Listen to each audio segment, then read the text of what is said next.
As a kid, there were a few movies that I remember constantly watching on VHS. Some being Toy Story, Rugrats in Paris, The Prince of Egypt, and Aladdin. All great films in their own ways that I have a lot of great memories from and that I come back to and rewatch every now and then, being gladly surprised that they still mostly hold up. However, there was one that I watched so much as a kid that my nana thought I would wear out the tape from all the rewatching. When I was younger, like very young, what movie would we constantly watch together, or that I would watch? Tarzan. When I was really young, what movie did I always used to watch? It was on I think it was on VHS. What movie? Toy Story. Toy Story or Tarzan? Those are like your two favorites. You read the title of the video. Yes, I'm dead serious. That's what I'm talking about today. No need to really beat around the bush, so let's get into it. But first, some proper context is needed. Part 1. Welcome to the jungle. Edgar Wright Burroughs was born in Chicago, Illinois in 1875. He attended several schools, including Phillips Academy and Michigan Military Academy. But after failing the West Point entrance exam and being discharged from the military due to a heart condition, he held like 17 different jobs across his life and across the United States. Frustrated by the Pulp Fiction novels at the time, he decided to write his own novels, leading to the publication of his first novel, Tarzan of the Apes. The novel and its title character Tarzan were so popular that Burroughs continued the series into the 1940s, producing 24 novels, sequels, in his own little Tarzan novel universe. Little did Burroughs know that his 1912 Tarzan of the Apes would start a chain reaction that 87 years later would lead to Phil Collins winning an Academy Award for Best Original Song, You'll Be in My Heart, featured in the 1999 Disney animated film Tarzan. Tarzan is a 1999 animated adventure, comedy, drama movie by Disney. Directed by Kevin Lima and Chris Buck, the film features the voice talents of Tony Goldwyn and Minnie Driver, amongst others. It also marked the first major animated adaptation of the Tarzan story and gave us arguably the best Disney movie soundtrack by Phil Collins. Actually, you know what? Not arguably, the best. What? Fight me in the comments, cowards. If you haven't seen the movie or if it's been a while, let's do a quick refresher. In Disney's Tarzan, baby Tarzan is orphaned in the African jungle after his parents are killed by the leopard Saber. He is then adopted by 𝗂𝗏, a gorilla who lost her own child to Saber. Despite the disapproval of the gorilla leader 𝗀𝗃, Tarzan grows up among the animals, befriending the gorilla Turk and the elephant Tantor, all the while struggling to fit in due to his animal traits. As an adult, Tarzan kills Saber and earns 𝗀𝗃's reluctant approval. Soon after, he encounters a group of human explorers, Professor Porter, his daughter Jane, and the hunter Clayton. Tarzan falls for Jane and learns about the human world, much to the dismay of 𝗀𝗃, who warns him to avoid the humans for the safety of their tribe. Clayton manipulates Tarzan into revealing the gorilla's location, leading to their capture. Tarzan, with the help of his animal friends, escapes and fights Clayton, who meets his demise in the jungle, giving us one of the most graphic and suggestive death scenes in a kid's movie. Like, do you guys remember that scene? Before dying, 𝗀𝗃 finally accepts Tarzan as his son and the new leader for the gorillas. In the end, Jane and her father decide to stay in the jungle with Tarzan, beginning a new life together. The movie ends with an iconic tree surfing scene and Tarzan chest-beating victory chant that had a 4-year-old me running around the house doing the same. Tarzan premiered in June of 1999, receiving positive reviews for its voice performances, music, animation, and action. With a budget of $130 million, it grossed over $448 million worldwide, becoming the 5th highest grossing film of the year and the 2nd highest grossing animated film behind Toy Story 2. The animation process for Disney's Tarzan involved the collaboration between two main teams located in Paris and Burbank. Considering the technology and restrictions at the time, this was obviously challenging due to the 6,000-mile distance and differing time zones. Glenn Keane supervised the animation of Tarzan in Paris, while Ken Duncan oversaw the animation in Burbank.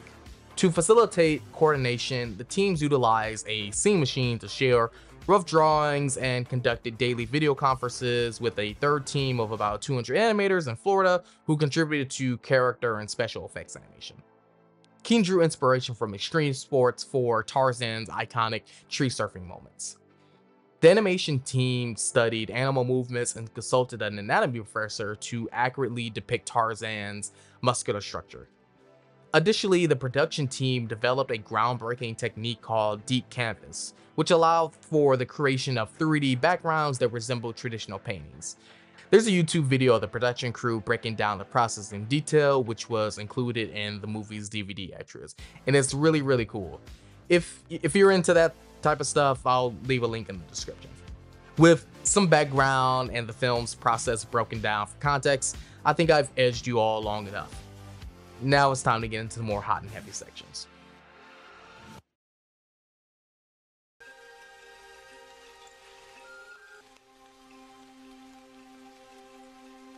Part 2. Fuck. That's kind of hot.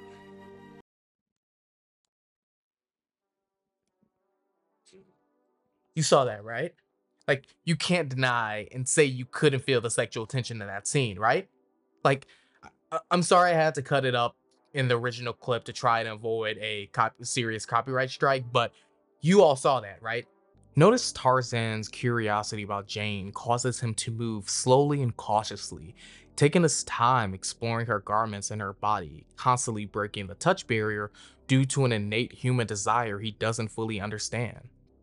Jane, on the other hand, having just fled from a troop of baboons and now in the presence of a strange man whose intentions are still a mystery to her, is servantly so cautious and nervous about the encounter. As Tarzan explores Jane and breaks her personal boundaries, she begins to physically follow his lead, primarily for self-preservation, but also out of interest in the mysterious man in front of her. While making physical contact with Jane, he slowly removes her glove after noticing a small exposure of her skin, which has caught his attention. The deliberate and steady synchronization of his hand with Jane speaks volumes. With the addition of his kind but persistent eye contact, drawing Jane in, Tarzan seems to take more of a dominant role in this dynamic as he explores his interest in this stranger who looks similar to him. It should be noted that the animators don't portray him as forceful, but rather firm and gentle as he tries to build a physical human connection with this familiar stranger who has awakened this deep, intrinsic desire and sexual attraction in him that he doesn't quite fully understand yet. Sexual attraction is an attraction based on sexual desire or the quality of arising such interests.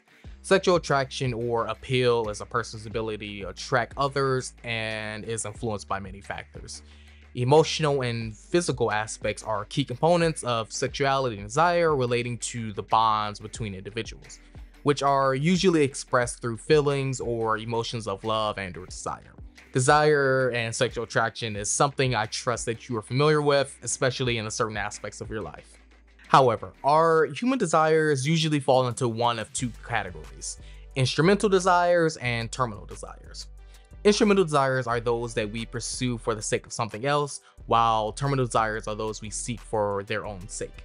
Our terminal desires can in turn be divided into two subcategories: hedonic terminal desires, which we pursue to feel good or avoid feeling bad, and non-hedonic terminal desires.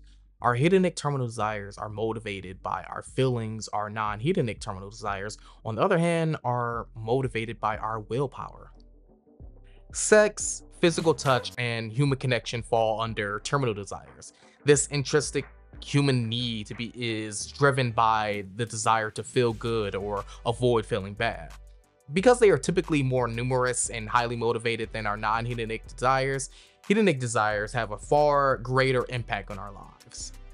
When Tarzan examines Jane in slow detail, gazing deeply and kindly into her eyes, a deep hedonic desire forms. We can see this in how he tries to establish a connection through the synchronization of their hands and the close listening of each other's heartbeats. A desire for human connection with someone he has never encountered before. His exposure to Jane and these new strangers has clearly spiked and incentivized Tarzan on a deep and emotional and biological level.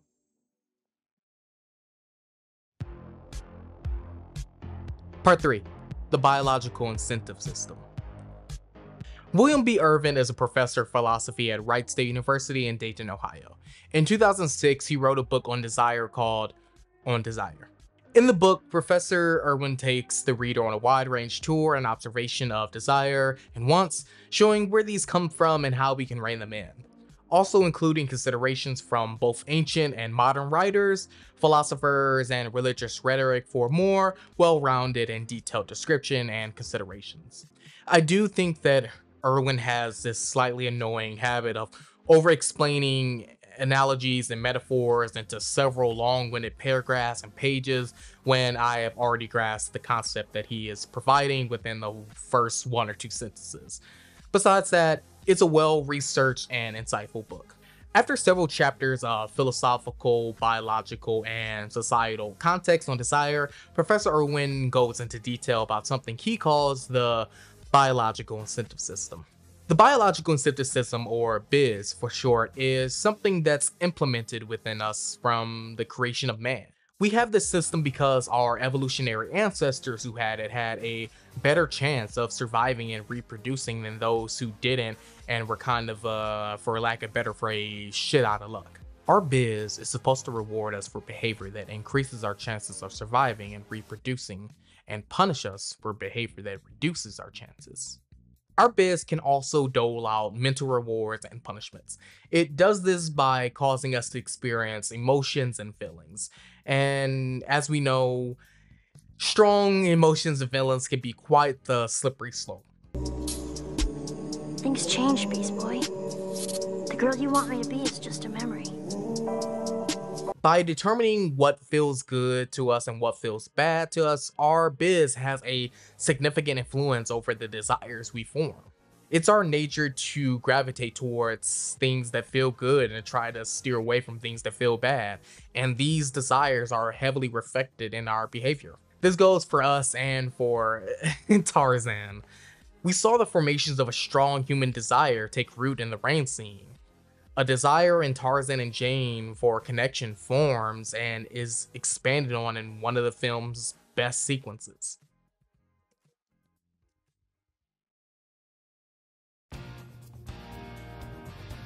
Part 4. The Strangers Like Me sequence awoken something in me as a kid.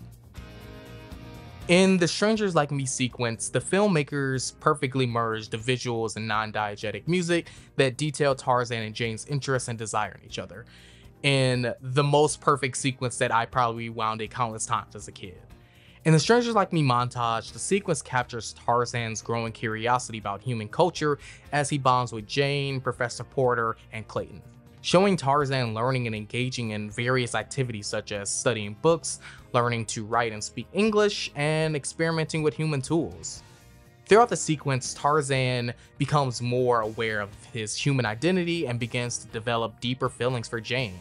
The visuals contrast his past life in the jungle with his newfound interest in human civilization.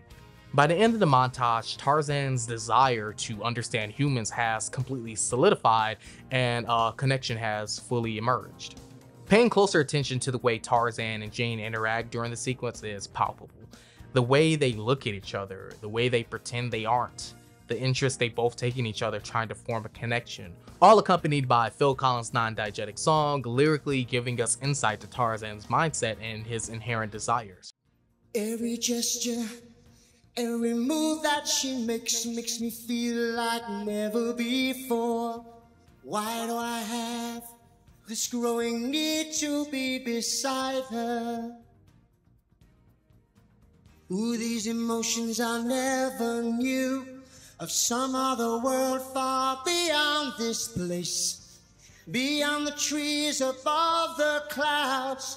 Oh, I see before me a new horizon. Phil Collins literally fucking spells it out for us. Tarzan's desire for knowledge, human civilizations, and his attraction and longing for connection has become so deeply intertwined they are almost synonymous. His biological incentive system is driving him for something more than the baser program of eating and surviving to the next day. In Tarzan's close attention to visual learning through Professor Porter's and Jane's slideshow, he stops on a frame of a gentleman man on his knees offering a flower to a young lady in the display of courtmanship. As someone who is still learning the human civilization norms of the United Kingdom at the time, this slide frame works as a visual representation of his desire and something for him to imitate in the hopes of the same desired effect. The segment of Jane's first swing has so much embedded sexual tension in it that I'm sure this and the Spider-Man upside down kiss were the foundations of my sexuality. It's incredibly easy to overlay the perspective of this scene being Tarzan and Jane's first time together, because the subtext is so embedded in it. The firm but gentle lead that Tarzan takes gives Jane the confidence and safety to take his hand and take this leap of faith together. At first, closing her eyes due to the fear, but due to the surge of adrenaline, she's able to reopen her eyes, discovering this new confidence she hasn't felt before that he helped bring out of her. As their swing slows down, Tarzan takes the lead again, slowly revolving around Jane as someone wrapping an arm around the small of the back of their partner, pulling them closer does. Slowing down both of their pace as they intertwine together, Tarzan maintains his firm but gentle eye contact with Jane. Starting to blush, Jane breaks their intimate eye contact due to its palpability and the tension between them. With the expertise use of the non-diegetic music, slowing down and being more stripped down to only the bare instrumental, it parallels Tarzan and Jane. The talented filmmakers using the character dynamics, subtext, animation, music, and everything else in their toolbox to create such an innate sequence showcasing human desire and so much sexual tension in it that 25 years later, a slightly sexually frustrated YouTuber would make an overly detailed video essay about the entire subject. When I first started forming the idea for this video, I was sure I was just unlocking some old memories that are root of my sexuality and just wanted to yap about the sexual subtext of the Tarzan film. But after too long of a smoke session, I started to think a little deeper. I think Disney has always embedded elements of attraction, romance, and yes, even sexuality into their films. Whether it's Tarzan's sensual curiosity about Jane, the fiery passion of 𝗀𝗻𝗄 and the Hunchback of Notre Dame, Simba and Nyla's iconic "Can you feel the love tonight" moment with the "fuck me" eyes she gives to Simba. These themes have been a staple of Disney storytelling. They explore connection, desire, and identity of the human condition, not just in subtle ways, but sometimes with unmissable intensity. When Disney includes LGBTQ+ characters or stories, the ironic outcry from some corners of the audience feels wildly hypocritical, with those misguided outrage audiences probably being the same ones who likely grew up rewinding these same movies, subconsciously absorbing these moments of romantic and physical attraction.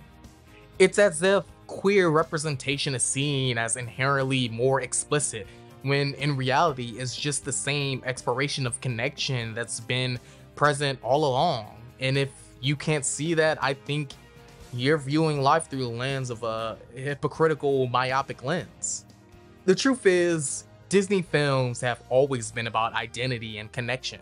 Whether it's a jungle man navigating human emotions, or toys coming to life, or a prince discovering love, the only thing that's changed is the lens through which these human emotions and connections are portrayed. All I know is that Tarzan is still one of my favorite Disney movies that had so much sexual tension in it that even a 4-year-old me was able to pick up on it and internalize it for 23 years later.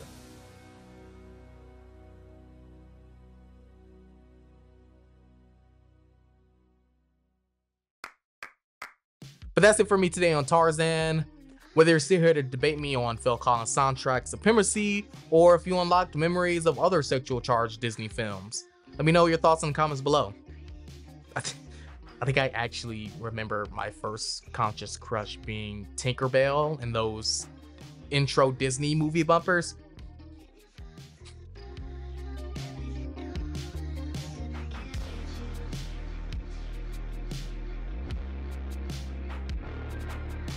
But yeah, like, comment, subscribe if that's your kind of thing, and I'll see you next time when I sit and yap about whatever topic I'm hyper fixated on at the moment. Peace.